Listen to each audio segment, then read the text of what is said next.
سورہ مائدہ میں فرمایا گیا ہے شیطان کا ہتھ کنڈا سب سے بڑا کیا ہے؟ انما یرید الشیطان ان یوقع بینکم العداوۃ والبغضاء، شیطان کا سب سے بڑا حربہ یہ ہے کہ وہ تمہارے مابین دشمنی اور بغض پیدا کر دے. یہ شیطان کا سب سے بڑا حربہ ہے. انسانی اخوت ہے، برادری ہے، بہن بھائی ہیں، اب ان میں رکھنے ڈالنا، شوہر اور بیوی کے درمیان جدائی کرانا. یہ آتا ہے ایک حدیث کے اندر بھی کہ ایک دفعہ شیطان جو ہے اس کے بہت سے کارندے اس کے ساتھ جمع تھے، ہر ایک اپنی کارگزاریاں بتا رہا تھا، میں یہ کر کے آیا ہوں، میں یہ کر کے آیا ہوں. تو ایک نے کہا میں شوہر اور بیوی کے درمیان ناچاقی پیدا کر کے آ گیا ہوں.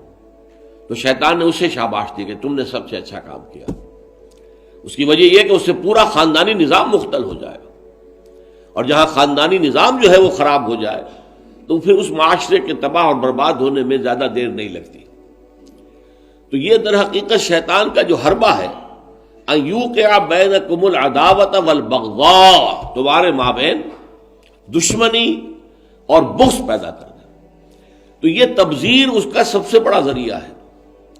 اب دیکھیے کہ ایک بہت سرمایہ دار بڑا شخص ہے اور اس کی بیٹی کی شادی ہو رہی ہے، تو جو کچھ ہو رہا ہے اس کو دیکھنے والے ہو سکتا ہے اس کا کوئی باورچی ہو غریب، کوئی شوفر ہو، ڈرائیور ہو اس کی کار کا، کوئی چوکیدار ہو اس کی کوٹھی کا، کوئی مالی ہو اس کی کوٹھی کا، اور ان لوگوں میں سے کسی کے ہاں ہو سکتا ہے کہ بیٹی جو ہے بوڑھی ہو رہی ہو اور اس کے ہاتھ پیلے نہیں ہو سکتے.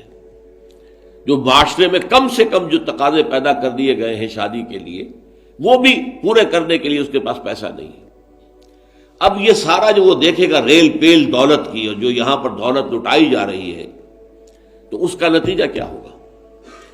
اس کے دل میں شدید احساس محرومی پیدا ہوگا. ہیوز اور ہیو ناٹس کا ایک شعور اور احساس اور ادراک پیدا ہو جائے گا.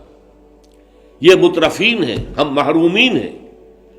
اور معاشرے کے اندر جب یہ احساس پیدا ہو جائے تو پھر اس معاشرے کا تیا پانچا ہو جاتا ہے. اس لیے شیطان کا جو عمل ہے کہ لوگوں میں بغض اور عداوت پیدا کر دیا جائے، تو تبذیر کے نتیجے میں بھی وہی شے حاصل ہوتی ہے. ان المبذرین کانوا اخوان الشیاطین وکان الشیطان لربہ کفورا. ہمیں تو یہاں تک حضور نے حکم دیا ہے کہ تم اگر اپنے بچوں کے لیے پھل لے کر آؤ تو یا تو پڑوس کے بھی بچوں کے لیے وہ پھل بھیجو ان کے گھر کے اندر، اور یہاں اگر تمہارے پاس اتنی ہی صرف مقدرت تھی کہ اپنے بچوں کے لیے کچھ لے آئے ہو، اس سے زیادہ کا امکان ہی نہیں تھا، تو یہ ضرور اہتمام کرو کہ ان کے چھلکے یا ان کی گٹھلیاں، آم آئے ہیں گھر میں تو آم کے چھلکے اور گٹھلیاں تو اپنے دروازے کے باہر نہ ڈالنا.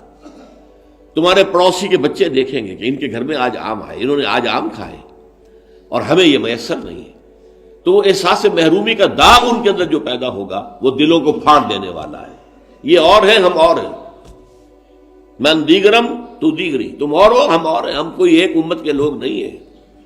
چاہے کتنے ہی واعظ آپ پلا دیں مسجد کے اندر کھڑے ہو کر انما المؤمنون اخوۃ، لیکن جب یہ شکل ان کے مشاہدے میں آتی ہے تو وہ کبھی ماننے کو تیار نہیں ہوتے کہ یہ گھر والا جو ہے یہ بھی میرا بھائی ہے.